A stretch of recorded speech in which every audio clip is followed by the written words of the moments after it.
Hello po sa inyo mga Kajansky, kumusta po kayo? At ngayong araw na ito ay meron na naman po tayong bagong ipapahagi sa inyo na kung saan ito po ay mga simpleng paraan para mas lalo pa maka-attract ng good luck na yan sa usaping yaman man o pananalapi. So bago po ang lahat, nais ko lang pong i-promote sa inyo mga Kajansky para po sa mga gusto ng mga pampaswerte sa inyong mga negosyo, sa inyong mga trabaho, sa inyong mga career, o kung kayo po ay mahilig maglaro ng anumang uri ng sugal, meron po tayong pampaswerte dyan. Para po sa mga interesado ay mag-PM lamang po kayo sa akin. So alam niyo ba mga Kajansky na pwede po natin gamitin ang ating mga barya, pisong barya bilang isang good luck, lucky charm para maka-attract po ng swerte.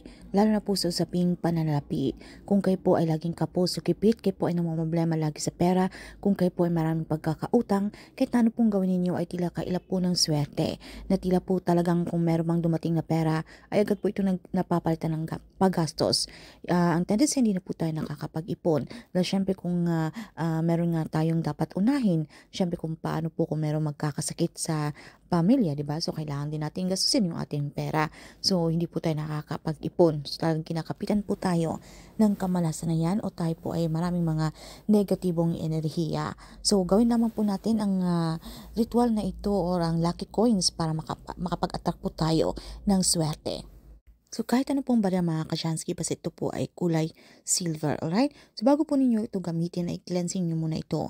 Dahil ito po ay nagamit na po ng iba't ibang mga kamay, okay? Iba't ibang kamay na po ang humahawak dito at marami na po mga negative energy ang nakakapit dito. So kinakailangan na bago po natin itong gamitin ay i-cleanse nyo muna ito gamit ang tubig na may asin. So ilublob nyo muna ito mga Kajansky kahit 20 to 30 minutes, okay? Para matanggal po yung mga negative energy niyan.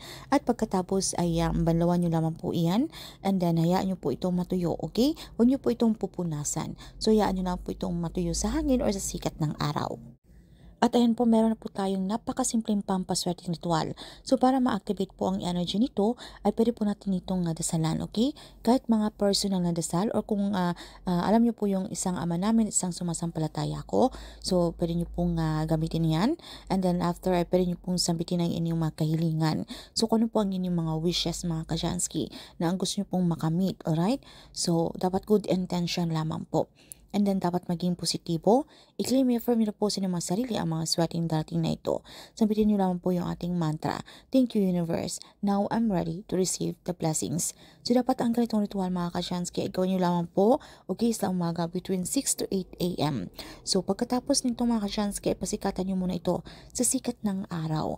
Dahil ano naman po natin ang sikat ng araw, ito po ay napakamaswerte. Dahil ito po ay galing sa kalikasan, ito po nabibigay sa atin ng liwanag.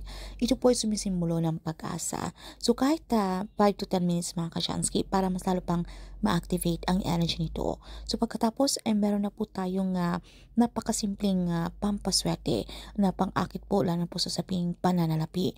Ilagay nyo lang po ito sa inyong mga pitakas, sa inyong mga pouch mga Kajansky para kung ano man po yung mga gusto nyong i-manifest lalo na po sa usaping pananalapi ay tayo po ay maging positibo na ito po ay mangyayari.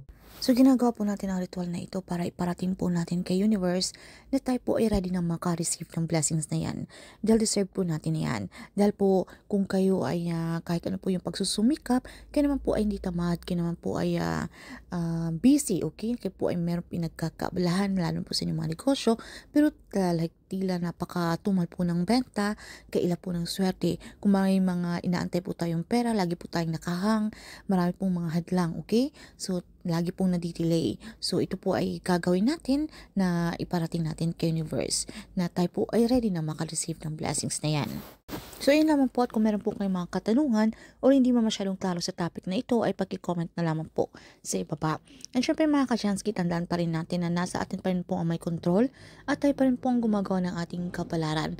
Nasa ating kamay ang tagumpay. Ika nga nila, nasa Diyos ang awa, nasa tao ang gawa. So mga Kajansky, kung meron man tayong mga problema, lalo po sa saping pananalapi, kung ano pa man yan, ay dapat po ay wag po tayong sumuko. Patuloy pa rin po tayong lumaban sa hamon ng buhay. Dahil tandaan natin, dahil hindi naman po yan ibibigay sa atin ni universe o ni God kung alam niyang hindi po natin kakayanin. At lahat po ng problema ay may solusyon. Alright? So tayo po ay gumawa ng paraan at huwag po tayong susuko. Dahil wala po ibang tutulong sa atin kundi po yung ating mga sarili lamang.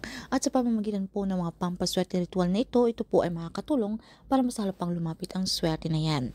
So yun naman po ng mga Kashansky. Bye and see you again in our next one. Thank you mga Kashansky sa walang sawang panunood dito sa ating channel.